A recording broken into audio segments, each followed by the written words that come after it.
Welcome back to another special episode in our series on delivering quality cancer care during the pandemic. Recently, some haunting words for the oncology community by National Cancer Institute Director Dr. Ned Sharpless. The effect of delayed cancer screenings due to COVID-19 will be felt for the next decade and endanger tens of thousands of lives. Today, we'll examine how to adapt screening programs and what you can do to keep people coming in for these important screenings. Renea Duffin is the Vice President of Cancer Support, Outreach, and Clinical Research at the Bird Perkins Cancer Center in Baton Rouge. Once phase 2 started here in Louisiana, we decided to go back to doing some of our community cancer screenings, and we implemented some protocols to ensure that the safety of not only our staff, but also that of our participants in our screening events. And so we anticipated that folks would want to come back to get cancer screenings. However, we've experienced sort of a mixed review with the recent resurgence of cases. And as many of you may be well aware, Louisiana is another hotspot again with increased cases of COVID-19.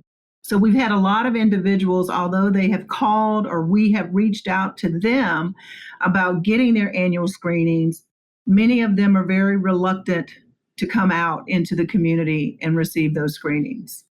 Can you walk us through how you've adapted your screenings so patients are more comfortable and, of course, how you've ensured the safety of your staff?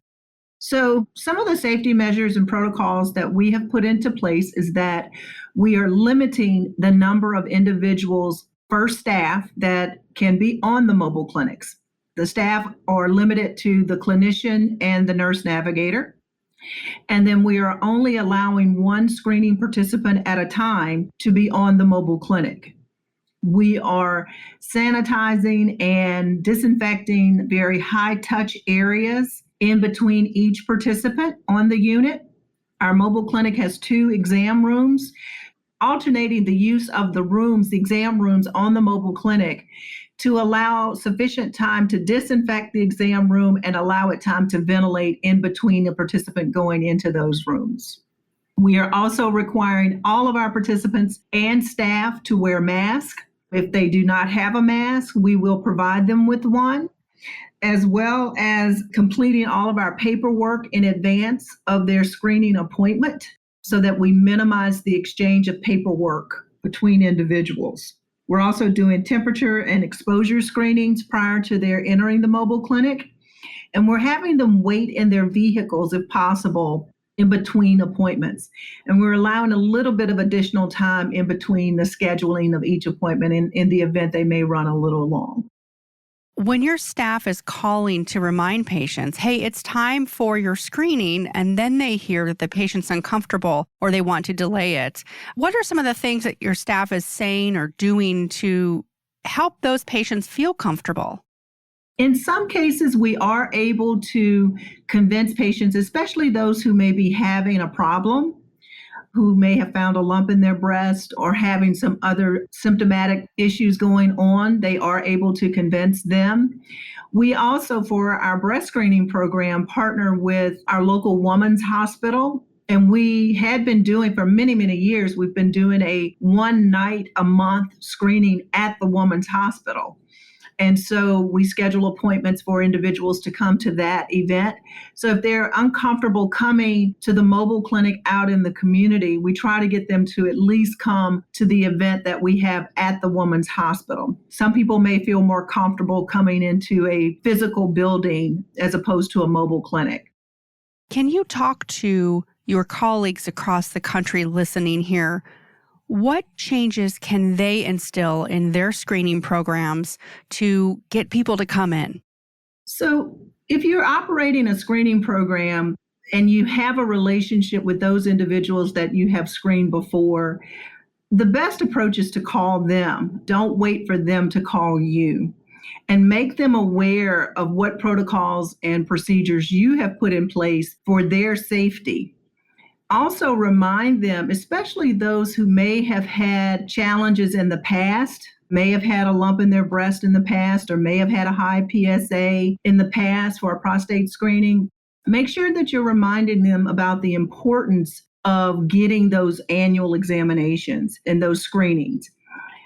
The other thing that I would encourage other screening programs to do is to utilize social media to assure the public.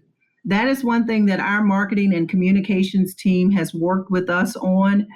They have helped us to put together different platforms that we can utilize on social media, whether it's a blog or a short video on the mobile clinic demonstrating what procedures we have put in place to help reassure them, as well as encouraging them to attend a screening event. What else should we be keeping in mind during this pandemic as it relates to keeping those screenings coming?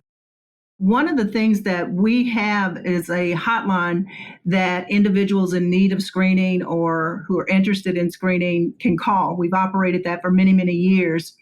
And for those who are symptomatic, that have a problem, that are in need of help, I would encourage your screening program to make every effort to try to get those individuals in. I'd like to share with the audience that during this experience with COVID-19 since March 17th, we have diagnosed 2 breast cancers in very, very young women. One is 32, the other is 34. One is triple negative, the other has metastatic disease. And they called indicating that they had found lumps in their breast through self-examination and needed to be seen, but could not get an appointment. And so we worked with the local women's hospital, and through our program, we were able to get them in, examined, biopsied, and now into treatment for their disease. And so if those individuals are calling, I encourage you not to put them off because your program isn't operating as it typically has, but that you make every effort to try and get them in to be seen. Check out the show notes for more information on cancer care during the coronavirus pandemic. Next week on Cancer Buzz, we look at creative measures to prevent drug waste. Until then, for the Cancer Buzz team, this is Summer Johnson. Stay well.